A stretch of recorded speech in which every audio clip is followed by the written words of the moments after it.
Hello সবাইকে, Ruhi channel বলছি। কিছু রাস্তা যেগুলো মানুষের জীবনকে নতুন রূপ দেয়, কিন্তু এই রাস্তাটি শেষ করে দিয়েছে অনেক মানুষের জীবন। আমরা এখন পাকিস্তানের বাল্টিস্তান গিলগিট অঞ্চলে অবস্থান করছি। আমরা এখানে আসার জন্য অনেক চেষ্টা করেছি, অনেক মানুষ এখানে প্রাণ হারায়। এই রাস্তাটি খুবই সমস্যাযুক্ত। প্রথমত, এই রাস্তাটি অত্যন্ত অবহেলিত। বিশ্বের নবম বৃহত্তম পর্বত নাঙ্গা পর্বত, এর গ্রামবাসীরা এই রাস্তাটি তৈরি করেছে, কিন্তু তারপরে এটি আর কখনো মেরামত করা হয়নি। এখন আমরা পাকিস্তানের রাজধানী ইসলামাবাদ থেকে যাত্রা শুরু করেছি। আমরা বাসে চড়ে মুজাফফরাবাদের দিকে যাচ্ছি। সেখানে আমাদের বাস চালকের সাথে দেখা হবে। চিন্তিত হয়ে যখন আমি রাস্তার কথা ভাবছিলাম, ওই সময় বাসটি থামলো এবং ক্যামেরার সহ একজন লোক সমস্ত যাত্রীদেরকে তাদের মুখোশ নিচে নামাতে বলল। তারপরে তারা পরিচয় পরীক্ষা করলো এবং আমাদের মুখ রেকর্ড করলো।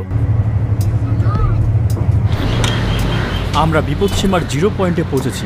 এই আমরা যাচ্ছি এমন একটি যাত্রায় যা মোটামুটি 12 থেকে 15 ঘন্টার মতো সময় নেবে। এই সময় শুধুমাত্র এখান থেকে গিলগিটে আমরা স্টার্টিং পয়েন্টে যাব। গিলগিট পৌঁছানোর পরে বিশ্বের সবচেয়ে বিপজ্জনক রাস্তা ধরে আমরা ফেরারি মেরুতে পৌঁছানোর পরিকল্পনা করছি। এখান যেতে মোট সময় লাগবে 24 ঘন্টার মতো। এই মুহূর্তে আমরা কারাকোরাম হাইওয়েতে আছি। 1960 থেকে 1970 দশকে এটি পাকিস্তান এবং চীনের সহযোগিতায় একটি বাণিজ্যিক পথ হিসেবে নির্মিত হয়েছিল। এটি পাকিস্তানের ইসলামাবাদ শহর এবং চীনের কাশগড় শহরকে সংযুক্ত করেছে। এটি খুবই বিপজ্জনক। এই সড়ক নির্মাণের সময় 1000-এরও বেশি শ্রমিক প্রাণ হারিয়েছিলেন। বৃষ্টি এটিকে আরো পিচ্ছিল করে তোলে, যার ফলে এটি প্রতিনিয়ত ভূমিধস হচ্ছে।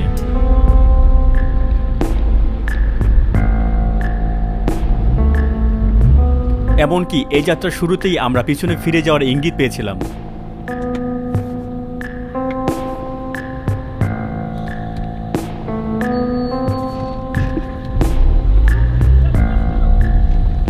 যে কোনো সময় আমাদের উপর পাথর পড়ার আশঙ্কা নিয়ে আমরা এগিয়ে যাচ্ছি। তখন রাস্তার ওই সরু অংশ দিয়ে ওই পাশে যানবাহন আমাদের পাশ কাটিয়ে যাওয়ার জন্য অপেক্ষা করছে। আমরা আশা করছি যে আমরা যা দেখতে পাচ্ছি তা আমাদের সাথে ঘটবে না।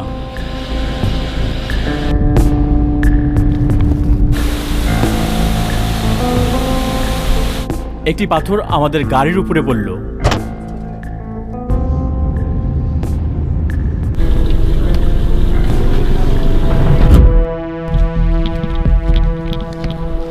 আমরা দেখতে পেলাম যে আমাদের থেকে মাত্র 15 মিনিট আগে এগিয়ে যাওয়া একটি মিলিটারি গাড়ি পাহাড় থেকে পড়ে গিয়েছে। এইমাত্র একটি অ্যাম্বুলেন্স এখানে এসেছে।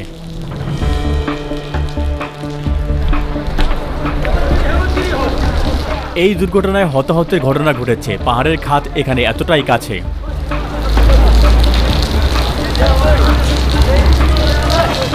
তিনি যে স্থানের দিকে ইশারা করেছেন সেখান থেকে গাড়িটি পড়ে গেছে এবং মানুষের প্রাণ হারিয়েছে। একে একে তাদেরকে গাড়ি থেকে বের করে আনা হচ্ছে।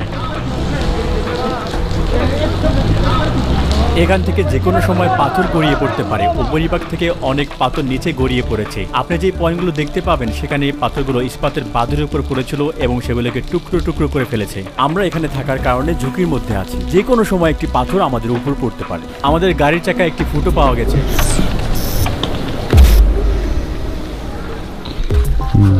একটি প্যারেক ভিতরে ঢুকে গেছে।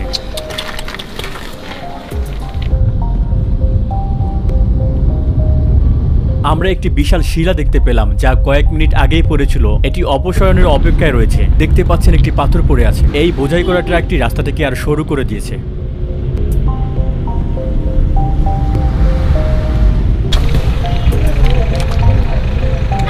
গাড়ির সামনে জানালায় একটি পাথর পড়েছিল। পাকিস্তান পাহাড়ে ভরা। বিশ্বের 26,000 ফুট ঊর্ধ্বের 14টি পর্বতের মধ্যে 4টি রয়েছে এই অঞ্চলে। আমাদের কাটিয়ে উঠতে ধৈর্য, প্রতিভা এবং ইস্পাতের মতো স্নায়ু প্রয়োজন। ড্রেন না থাকায় এবড়ো থেবড়ো রাস্তা থেকে বন্যা ও গর্তের পানি নিষ্কাশন হচ্ছে না। রাস্তাটি ধসে পড়েছে। ভাঙাচোরা রাস্তা দিয়ে যাওয়ার সময় আমাদের বেশ অসুস্থ হয়ে পড়েছিলাম।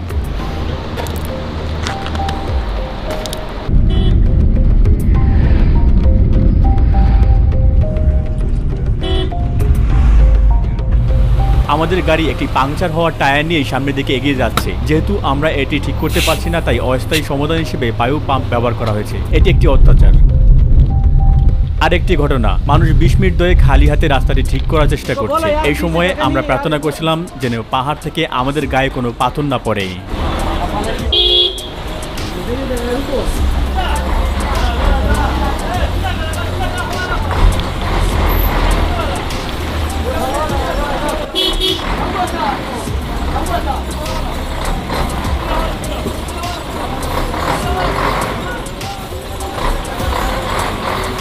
যানবাহনগুলো যখন পাশ দিয়ে যায় এগুলোর মধ্যে একটি পিছিয়ে যায়, খালি জায়গা খুঁজে বের করে এবং অন্যটিকে পথ করে দেয়।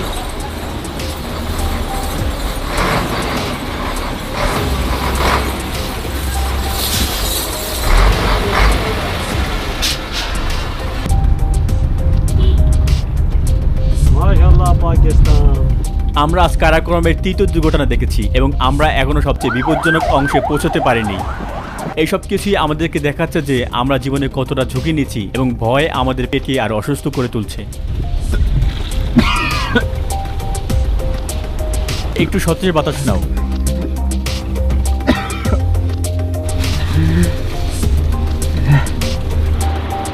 দ্রুত প্রবাহিত বাতাস এবং অধিপত্য বিস্তারকারী পাহাড় কারাকোরাম বিপদে পরিপূর্ণ। আমরা রাস্তায় যে দর্শনীয় স্থানগুলো দেখেছি সেগুলো আমাদেরকে মুগ্ধ করে তুলেছে এবং এই সৌন্দর্য দিয়ে এগুলো আমাদেরকে বিপদে ফেলেছে।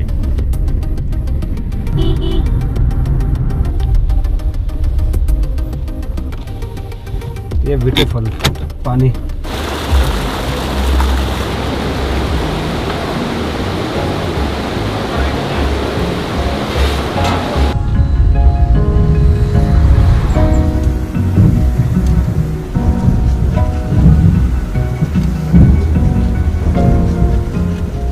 অবশেষে আমরা অতিক্রম করেছি। এটি অভিজ্ঞতা ছাড়া সবচেয়ে বিপজ্জনক রাস্তায় পৌঁছানোর গল্পটি একটি অর্ধেক গল্প হবে, কারণ এটি নিজেই একটি সম্পূর্ণ অন্য বিপদ। আমরা দেখেছি মানুষ নিচে পড়ে যাচ্ছে, এসব দুর্ঘটনা ঘটেছে, আমরা শূন্যে আছি।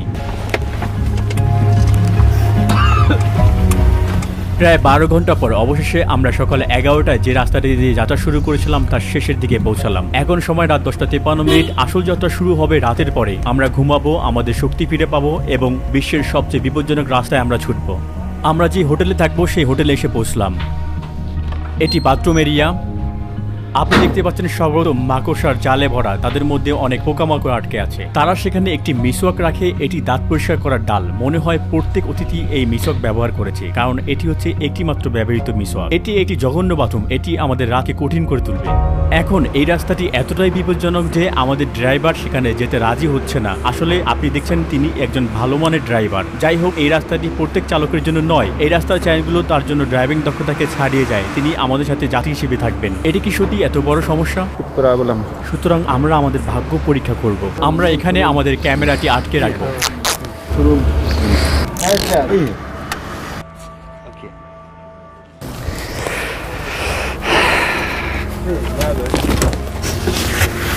আপনার কোনো সিট বেল্ট নেই, তাই না?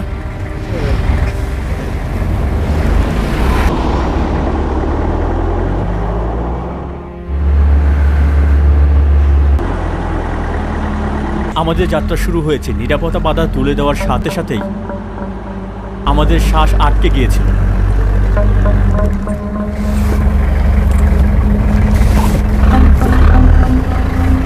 बिस्मिल्लाहिर रहमानिर रहीम। सुभान रब्बियल आला, सुभान रब्बियल आला, सुभान रब्बियल आला, अल्लाहु अकबर, अल्लाहु अकबर। सुभान रब्बियल आला, सुभान रब्बियल आला, सुभान रब्बियल आला, अल्लाहु अकबर।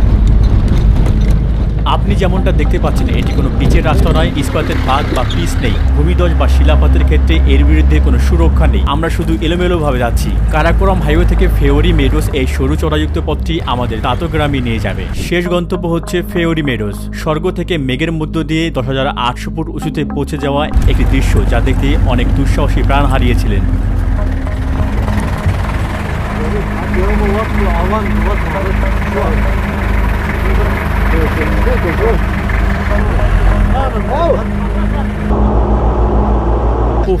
এই রাস্তাটি এতই উঁচু নিচু যে আমাদের ঘাড়ের পেশিগুলো আমাদের মাথায় স্থির রাখতে ক্লান্ত হয়ে পড়েছে। যেন আমরা রাস্তা দিয়ে নয়, ভূখণ্ড দিয়ে যাচ্ছি। তারা ঠিকমতো রাস্তাটি নির্মাণ করতেও পারেনি। আমরা এখনো শুরুর দিকেই আছি। আমরা এখনো বিপদের কাছে পৌঁছতে পারিনি। বিশ্বের 9ম বৃহত্তম পর্বত নাঙ্গা পর্বতের গ্রামবাসীরা এটি তৈরি করেছিল। এরপর থেকে এটি কখনো ঠিক করা হয়নি। আমাদের চালকের উচিত এই রাস্তায় গাড়ি চালানোর সময় প্রতিনিয়ত রাস্তার দিকে চোখ রাখা, যা এর আগে অনেক লোকে এই গর্তে চাপা দিয়েছিল। এই 3 ঘন্টা 16.2 কিলোমিটার দীর্ঘ নুড়ি পথই এমন একটি রাস্তা যা কখনো কখনো দুর্ঘটনা পয়েন্টগুলোতে পড়ে যাওয়া এবং মরে যাওয়া মানুষগুলোর স্মৃতিচিহ্ন এখানে দেখা যায়। আমরা আশা করছি যে আমাদের এরকম কিছু দেখতে হবে না এবং আমরা আমাদের অনুপ্রেরণা ধরে রাখতে পারবো। নিচে তাকান, এখানে কোনো সুরক্ষা নেই, বাতাসও একটু একটু করে বাড়তে শুরু করেছে। একটি গাড়ি পাহাড় থেকে নিচে পড়ে আগুনে ফেটে যাওয়ার প্রতিরোধ করার জন্য কোনো সতর্কতা নেই। আপনি যেমনটি দেখতে পাচ্ছেন, আমরা পাথরের উপর দিয়ে যাচ্ছি। একটি ভূমিধস শুধুমাত্র আমাদের মাথার উপরে পড়বে এমনটা নয়, বরং এটি আমাদের নিচে পড়ে যাওয়ার কারণও হতে পারে। আমরা খুবই সংকীর্ণ পথ দিয়ে যাত্রা শুরু করেছি। আড্রেনালিন নিঃসরণের মাত্রা এখন বৃদ্ধি পাচ্ছে।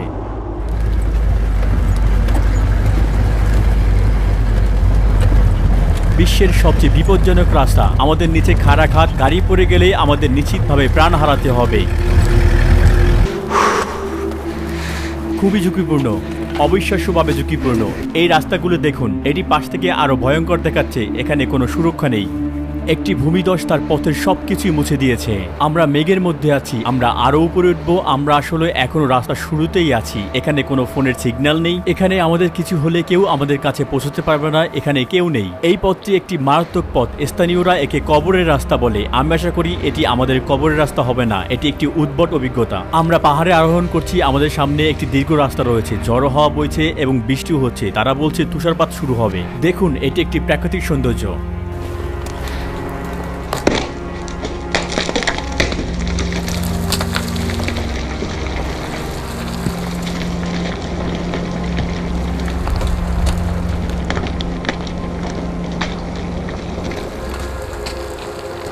माशाअल्लाह पाकिस्तान।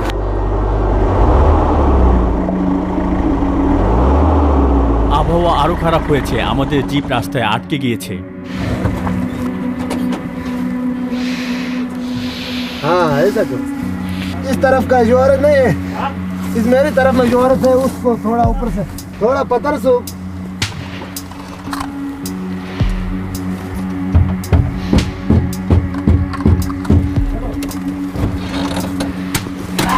हाँ हो जाओ बस। একটু মেরামত করার পর আমরা আমাদের যাত্রা চালিয়ে যাই।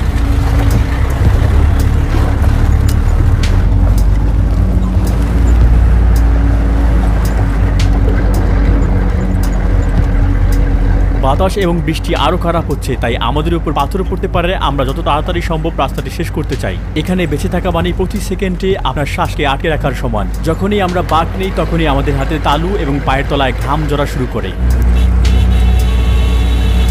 দেখতে না পাওয়া স্থানগুলোতে আপনি এই হর্ন শুনতে পাবেন। চালকরা একে অপরকে সতর্ক করার জন্য এই ধরনের হর্ন ব্যবহার করে থাকে। একটি পতিত পাথর, তিনি এটিকে সরিয়ে দেন যাতে রাস্তাটি অবরুদ্ধ না হয়।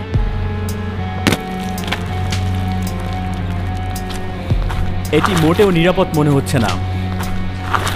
আমরা কি অনুভব করছি তা বোঝানোর জন্য কথাগুলো যথেষ্ট নয়। এমনকি এই ফুটেজগুলো পরিস্থিতিকে যথাযথভাবে প্রকাশ করতে পারছে না। আমরা সরু বাঁক পেরিয়ে যাওয়ার সময় গাড়ি টায়ারের ঠিক কাছাকাছি শুরু হওয়া খাত না দেখার জন্য আমাদের চোখ বন্ধ করে রাখি। যদি কোনো ভুল হয়ে যায়, যেমন 5 সেন্ট গ্যাসকেট পড়ে যাওয়া, তাহলে এই সব কিছু শেষ হয়ে যাবে।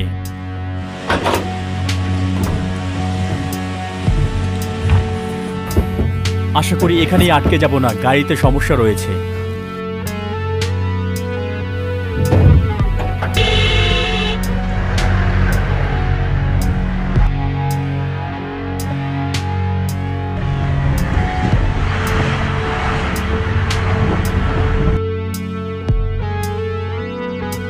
ওহ, ড্রোনটি অটো পাইলট মোডে চলে গিয়েছিল এবং একটি পাথরে আঘাত করেছে। ভয়ঙ্কর দেখাচ্ছে। এই শিলাগুলোর মধ্যে দিয়ে যাওয়ার সময় এটির সংকেত বিচ্ছিন্ন হয়ে গিয়েছিল। যখন এটি সংযোগ হারিয়ে ফেলে, এটি তখন জায়গা মতো ফিরে আসার জন্য মোড শোজ করে, কিন্তু ওই উচ্চতায় এটি নিজেকে সামঞ্জস্য করতে পারেনি। ফিরে আসার সময় এটি পাহাড়গুলোর একটিতে আঘাত করেছিল। আমি রুদ্ধশ্বাস অবস্থায় ছিলাম, কিন্তু অন্তত আমরা এর ভিতরে রেকর্ডটি সংরক্ষণ করতে সক্ষম হই। আপাতত আমাদের কিছু হয়নি, বেঁচে আছি, এটাই অনেক। পুরো রাস্তায় আমরা গাড়ির দ্বারা সমস্যায় পড়েছি। প্রতিটি উঁচু নিচু রাস্তায় আমরা আঘাত পেয়েছি। সময়ে সময়ে রাস্তা এত শুরু হয়ে যায় যে আমরা আমাদের গাড়িটি যেতে পারবে কিনা তা পরীক্ষা করার জন্য জিপ থেকে নেমে যাই। দেখুন, উপর থেকে কিছু একটা পড়তে পারে। আমরা যত তাড়াতাড়ি সম্ভব এই যাত্রাটি শেষ করতে চাই। আমরা আর পিছনেও ফিরতে পারবো না, কারণ উল্টো বাঁক নেওয়ার জন্য যানবাহনের যথেষ্ট পরিমাণ জায়গা নেই। দেখুন প্রাকৃতিক সৌন্দর্য, গাছটি দেখুন, আড়াআড়িভাবে এটি বেড়ে উঠেছে।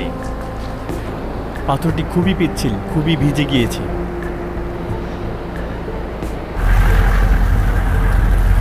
সেতুর এই বাঁকটি উপর থেকে পড়ে যাওয়া একটি পাথরের ফলে হয়েছে। যেহেতু এটি ব্যবহার করা অসম্ভব, তাই আমরা সরু মোড় ঘুরে যাব। আমি তাদেরকে থামতে বলেছিলাম, কিন্তু তারা থামতে চায় না, কারণ পাথর পড়ার ঝুঁকি রয়েছে। এই মুহূর্তে জিপটি যাওয়ার জন্য পথটি আরো সরু হয়ে গেছে, তাই আমরা পায়ে হেঁটে সামনের দিকে এগিয়ে যাব। বাহিরে বেশ ঠান্ডা। এটি কোথায়? ফেরি মেরাজ কি এই দিকে? पैदल जाए 3 घंटे। আচ্ছা,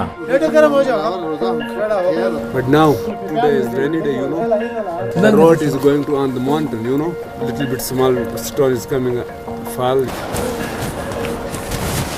এখানে তাতো গ্রামে বহুদিন ধরে মানুষ বসবাস করছে। এখন সেই পুরনো সভ্যতার নাতি নাতনিরা এখানে বসবাস করছে। এই গ্রামের পরে আর কোনো বসতি নেই। আমরা আনুমানিক 3 ঘন্টা ধরে হাঁটবো এবং আমরা পাহাড়ের পথ পাড়িয়ে দেব। পথে হয়তো অনেক পাহাড়ি ছাগল দেখতে পাবো। দেখতে পাচ্ছেন তুষার পড়েছে, আবহাওয়া খুবই ঠান্ডা। এটি প্রায় 36 ডিগ্রি ফারেনহাইট বা 2 ডিগ্রি সেলসিয়াস। আমরা যত ভিজে যাব তত ঠান্ডা অনুভব করব। তাতো গ্রামের মানুষ বেশি দিন জীবিত থাকে, অবশ্যই যেহেতু উচ্চতা অনেক বেশি, তাদের ফুসফুস আমাদের চেয়ে প্রশস্ত। এখানে যদি কোনো ব্যক্তি 80 থেকে 90 বছর বয়সে মারা যায়, তবে এটি তাদের অল্প বয়সে মারা যাওয়া বলে বিবেচনা হয়। কিন্তু 80-90 বছরে আমরা বৃদ্ধ। 30 মিনিটের জন্য আমরা হাঁটলাম এবং একটু উপরে উঠলাম। একটি ছাগলের দল।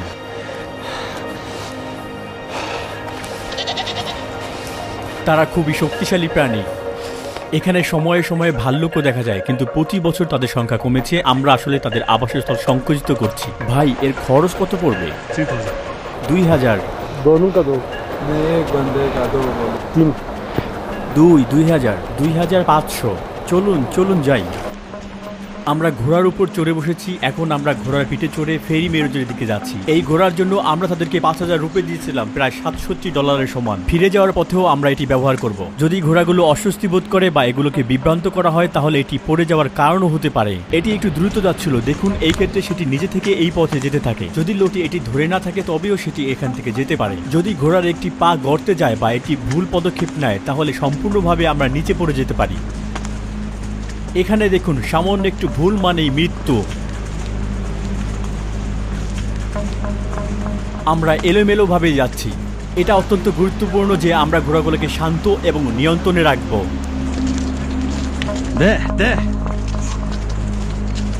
যেহেতু আমরা ঘোড়ায় স্থির থাকি, এটি আমাদের আরো ঠান্ডা অনুভব করার একটি কারণ। ঘোড়াগুলো এখানে বিশ্রাম নিচ্ছে। তুমি কেমন বোধ করছো? My fingertips are completely numb. When I switch on and off the camera, I don't feel I'm turning the button. এটি তুষারের দ্বারা হতে পারে। আমরা আরো উচ্চতা চলে এসেছি। আমাদের আর 30 মিনিটের মতো দ্রুত বাকি আছে এখনো। রাস্তাটি আরো খাড়া হয়ে উঠেছে। আপনি যদি এই রাস্তায় আরোহণ করেন, তবে আপনার অবশ্যই প্রচুর সাহস থাকতে হবে। এখানটাতে একটু কঠিন।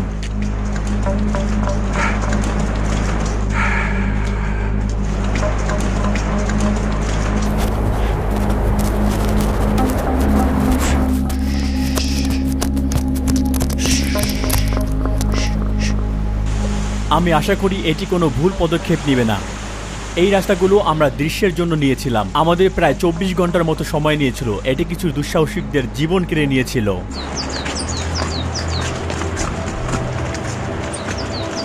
অনেক হোটেল এখানে অধিষ্ঠিত হয়েছে অবশ্য। ঘোড়ার পা পিছলে যেতে পারে। আমরা এখন কাদার মধ্যে আছি। আপনি কি ঘোড়ার শ্বাস নেওয়া শুনতে পাচ্ছেন? নিশ্চয়ই এটা খুবই ক্লান্ত এখন। অবশেষে আমরা ফেওরি মেডোজে। এটা হলো ফেওরি মেডোজ। আমরা ভিজে গিয়েছি, যা আরো সবকিছুকে কঠিন করে তুলেছে নিশ্চিত। ওপেন।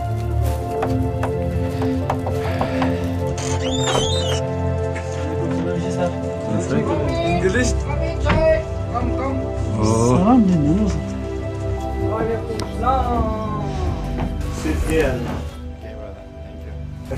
আমরা একটি ভিন্ন জায়গায় এসেছি। আমরা যাতে গরম হতে পারি, এজন্য তারা কিছু জায়গা দিয়েছে। आपका नाम क्या है? এখানে আমরা নিজেদের শুকিয়ে নিব এবং আমাদের যাত্রা অব্যাহত রাখব। আমার আঙ্গুলগুলো অসাড় হয়ে গিয়েছে। তারা আমাদেরকে চা দিল। এখন আমাদের দেহের পাশাপাশি আমাদের ভিতরটা উষ্ণ হয়ে উঠবে।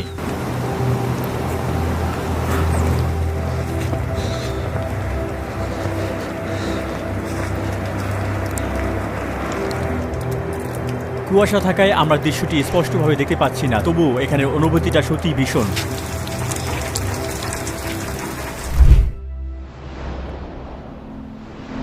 এই জায়গাটিকে দেখতে আমাদের লাহোর শহর থেকে রাজধানী ইসলামাবাদে 5 ঘন্টার একটি যাত্রা করতে হয়েছে।